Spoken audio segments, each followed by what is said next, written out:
तिथं ते निवडणूक आयोगाचं ते हे दाखवत होते प्रेझेंट, आणि तिथं पाहिलं आपण कोण कोण कुठं कुठं बसलेलं ते. त्यामुळे तो जो आरोप आहे तो खोटा आरोप आहे आणि तो आरोप वारंवार ते करतात आणि त्यांना ती सवय झालेली आहे.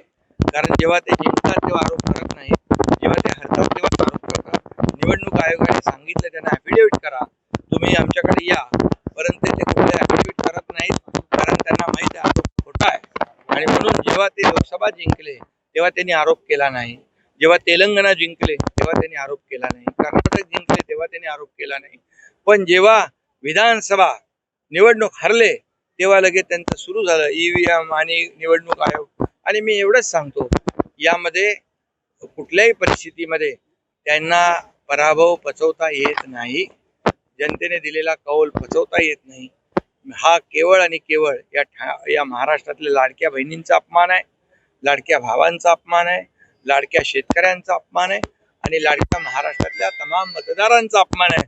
आणि त्यांनी भरभरून आणि आम्ही जे महायुतीने काम केलं, एकीकडे विकास, दुसरीकडे लोकाभिमुख कल्याणकारी योजना यांची सांगड घातली आणि म्हणूनच दैदिप्यमान असा विजय आम्हाला मिळाला.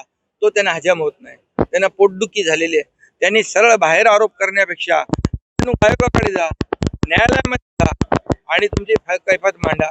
पण फक्त आरोप आरोप आणि त्यासाठी या महाराष्ट्रातली जनता सुज्ञ आहे. काम करणाऱ्या लोकांच्या मागे महाराष्ट्रातली जनता उभी राहते.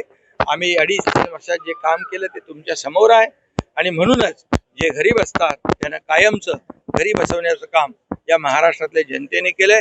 अरे बाबा, हे 232चा आकडा कधीही महाराष्ट्राने पाहिला नव्हता. विरोधी पक्ष नेता होण्या इतकं देखील संख्याबळ त्यांच्याकडे नाही.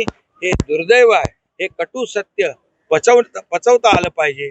आम्ही लोकसभेमध्ये मान्य केलं, जनतेचा कौल मान्य केला, ते कौल मान्य न करता फक्त आरोप आरोप आरोप करतात आणि त्यांनी निवडणूक आयोगाकडे जाऊन जे काही निवडणूक आयोगाने म्हटलेलं आहे ते करावं, पण ते करत नाहीत कारण ते खोटा आरोप करतात.